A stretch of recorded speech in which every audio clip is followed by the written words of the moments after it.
Maraqlı məqam ondan ibarət ki, biz BMT-nin qərargahına gəldik və nəzərə alsaq ki, açılışda hər zaman Amerika prezidenti də olur, Joe Biden ora gəlmişdi. Amerika xüsusi xidmət orqanları bütün ərazidə, bütün rabitəni belə cam etmişdilər, yəni qapatmışdılar və Bakı ilə rabitə saxlamaq çox çətin idi. BMT-nin böyük bir parkı var, biz əsas binadan çıxıb həmkarlarla birlikdə o BMT parkının başqa bir istiqamətinə getdik. Orada bir havada hansısa bir ağacın altında bir rabitə əlaqəsi qurub, Bakı ilə əlaqə saxlayıb, son təlimatlarımızı cənab prezidentdən almaq imkanı oldu. Çünki hamı, hər kəs, bütün dünya orada yığılmışdı və hamı bizi axtarırdı.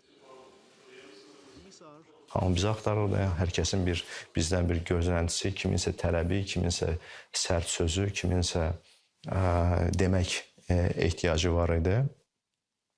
Və orada çox sayılı görüşlər keçirdik. Azərbaycana yenə də mövqeyini bura gətirən zəruri səbəblər, bunun çıxılmaz olduğunu, yenə də biz normal dinc insanlara tam zəmanət vermək imkanlarımız barədə açıqlamalarımızı edirdik.